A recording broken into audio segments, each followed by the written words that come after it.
Rose White and Rose Red, retold from the original by the Brothers Grimm. Once upon a time there was a poor widow who lived in a cottage in the middle of a forest. To the front of the cottage was a little garden, and in this garden were two rose bushes. On one bush grew white roses, and on the other there were red roses. Because of this, the woman had named her two daughters Rose White and Rose Red. Rose Red was a lively girl, and she loved to run around in the meadows, looking for flowers and catching butterflies. Rose White was much quieter. She helped her mother around the house, or read to her when the housework was done.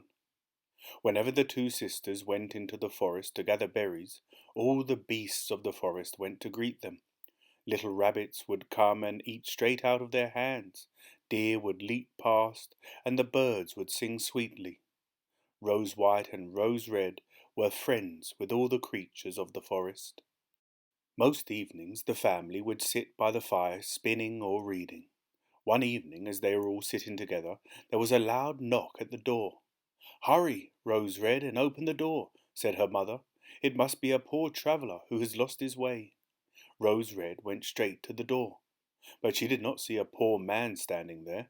Instead, a huge brown bear was waiting on the doorstep. Rose Red screamed and ran to her mother and her sister, but the bear shouted after her. "Don't be afraid," he said. "I won't harm you. I've been out in this weather for hours and I'm frozen. All I want to do is warm myself by the fire." Rose Red's mother overheard his plea. "Come on in, you poor creature," she said. "You can warm yourself by the fire, but make sure you don't burn your coat." Then she shouted out to her two daughters, "Come out of your hiding place. This bear's a friendly creature. He won't hurt you." So Rose White and Rose Red greeted the bear and helped him brush the snow off his coat. Then the bear followed them into the house. "What a lovely warm fire," he said as he stretched himself out in front of it. He growled contentedly and rolled about on his back while the two girls tickled him. Even the little lamb who shared their home wasn't frightened of the huge creature. At bedtime the old widow didn't have the heart to put him out in the cold snow again. "You can sleep here tonight," she said. "Now just you curl up on this hearth rug and we'll see you in the morning." At daybreak, Rose White and Rose Red let the bear out, so he went into the forest to find food for himself. Every morning he would do this, and every evening he would return to the house at the same hour. The two girls would let him in, and he would lie down by the fire. In fact, soon they were so used to him that they used to leave the door open every night, so he could let himself in. The bear lived happily with the two girls until, one spring morning, he turned to Rose White and Rose Red. "I must leave you now," he said. "I won't be back again until the end of the summer." "Where will you go?" said the girls. "I'm going into the forest to protect my treasure from the wicked dwarfs," he said. "In the winter the dwarfs go underground, and they can't work their way above ground. But in spring, when the snow has thawed, they break through and come up into the forest to try and steal whatever they can. There's one dwarf in particular I want to catch. He causes me a lot of trouble." Rose White and Rose Red waved a sad goodbye to their dear friend. For many nights they left the front door open in the hope that he would return. A few days later, the widow sent Rose White and Rose Red into the forest to collect wood. As they were walking, they came across a huge tree trunk. "Look, there's something moving over there," whispered Rose Red. "Yes, it looks like a brightly coloured butterfly. It seems to be fluttering about," said Rose White.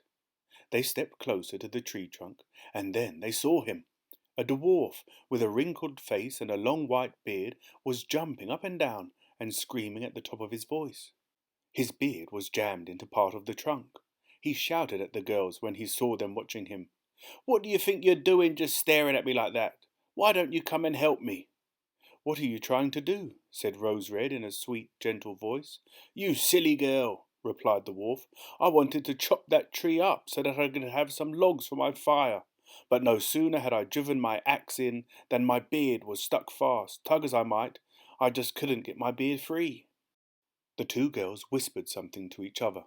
Then Rose White took her silver scissors from her pocket and cut off the dwarf's beard. "There," she said, "you're free now." "You foolish girls," he cried. "How could you chop a piece of my splendid beard off? I've been growing it for years." Without one word of thanks, the dwarf skipped over to the nearest tree and seized a huge bag of gold that was hidden in its roots. Then he swung the bag over his shoulder and disappeared into the forest. A little later, Rose White and Rose Red went to the stream to catch some fish for supper. As they got close to the stream, they saw something that looked like a huge insect jumping up and down. When they got even nearer, they realized who it was. "It's our old friend the dwarf," Rose Red told her sister. "Yes, and he doesn't look too happy," said Rose White. "Why are you hopping about so much?" Rose Red asked. "You look as if you're about to leap into the water." "I'm not that foolish," yelled the dwarf. "Can't you see that the fish on the end of my line is trying to drag me in?"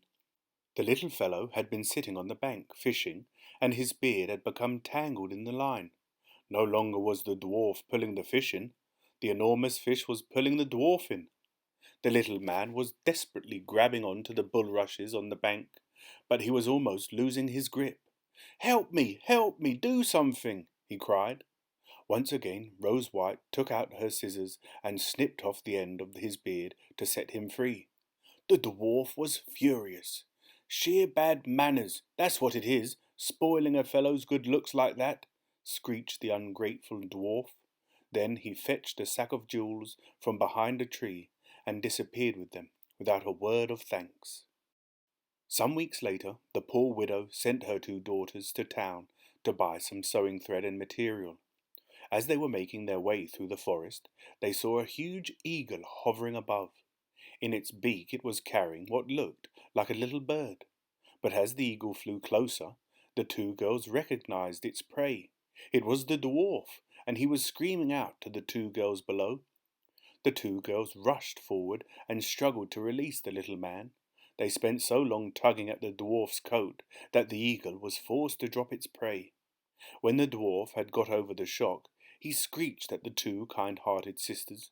"Look at me! I used to be the best-dressed dwarf in the forest, but now my clothes are torn to shreds. Couldn't you have taken more care?" And without even a little smile, he took a bag of silver coins from a tree close by and disappeared into the forest. The girls were used to his bad manners, and they continued on their own journey into town. At sunset, they returned home through the same forest. "Look," whispered Rose Red, "it's that rude little man again." The dwarf was standing just in front of them, so they crept up behind him. He was startled when they said, "Hello." He hadn't expected anyone to be walking through the forest at that time. The dwarf was counting his precious stones, and the girls looked on in amazement. "What are you foolish girls doing creeping up on me like that? And what do you think you're staring at?" he screeched, and his face turned bright red with rage. He was about to gather his jewels together and march off into the forest when he heard a loud growl. The dwarf leapt up in the air with fright as a huge brown bear appeared from behind one of the trees. There was no time for the dwarf to run. The bear was right behind him, and he picked him up with one paw. The dwarf screamed out in terror. "Spare me!" he cried. "Take the treasure. Take whatever you want, but please don't kill me. What use would I be to you? You'd just eat me up in one gulp. There'd be no pleasure in that. Why don't you eat those 2 girls instead? They'd make a tasty feast. Now just put me down." The bear didn't listen to his selfish pleas. He gave him one blow with his mighty paw, and he didn't move again. "He won't trouble me again," the bear said to himself. By now, the girls, fearing for their own lives, had also disappeared. They didn't realize the big brown bear was the friendly bear who had shared their home. The dwarf had put him in such an angry mood that he looked and sounded quite different. Then the gentle bear called after them in his usual kind voice. "Rose White, Rose Red, don't be afraid," he cried. They recognized his voice and went back to him. As they approached, his fur fell to his ankles, and beside them, instead of a brown bear, there stood a handsome prince, dressed in robes of gold and red velvet. "I am the son of the king," he said. "For many years that wretched dwarf has plagued my life. He was the one who turned me into a bear, and not until he was killed would the spell be broken. Now that spiteful creature has got the punishment he deserved." Rose White married the prince and Rose Red married his brother. They were able to live happily ever after, thanks to the treasure. The old widow went to live at the palace with her 2 daughters, and she took the 2 rose trees with her. They stood right in front of her window in the palace gardens, and every year the finest red and white roses bloomed on the bushes. The end.